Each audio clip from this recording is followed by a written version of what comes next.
guidance on who you are. Your sex is female, your sex is male.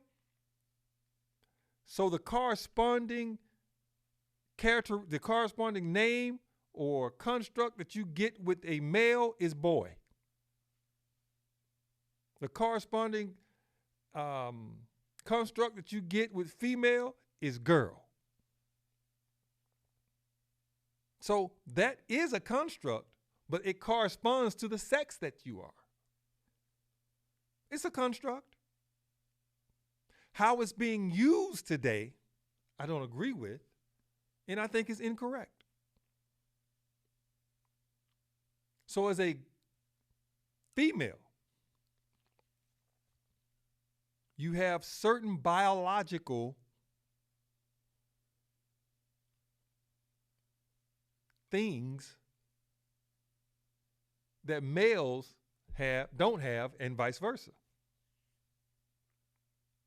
Those biological needs, those biological things that you have, they all make up who you are as a female. Not one or two things. And all of them produce in you the energy of femininity, unless it is interrupted.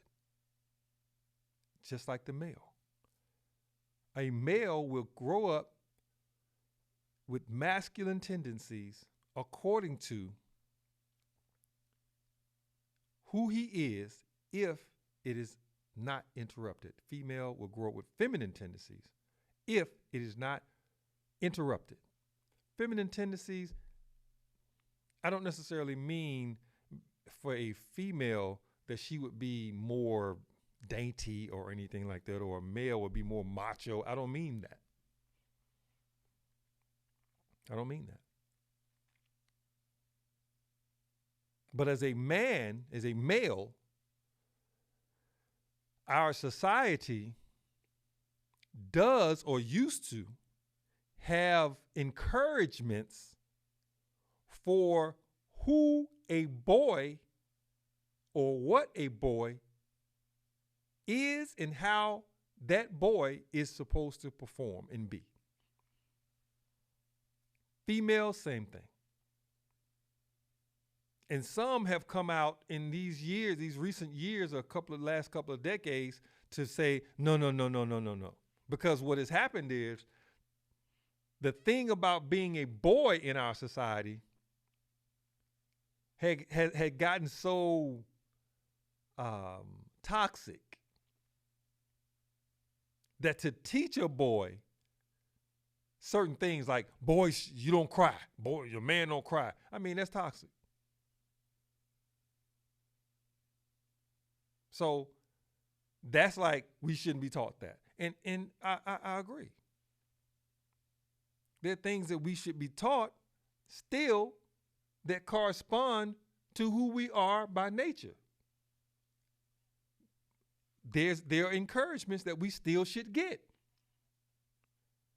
But then there have been some encouragements that we've gotten in our society as a part of our social fabric that are toxic. But it's not masculinity anymore that we're growing up into. We're growing into machoism and machismo. And some people will look at machoism and machismo as masculinity. And that's not masculinity. It's not masculinity. It's machoism and machismo. There's a difference. So with the male, there's been that toxic aspect that has been morphed into the perception of masculinity, like that is masculinity when it's not. So for many women in our society, that toxic aspect has been called masculinity, but it's not, but they'll say toxic masculinity. It's not, masculinity is not toxic. Machoism and machismo is, though. Yes. But because most of us don't know the difference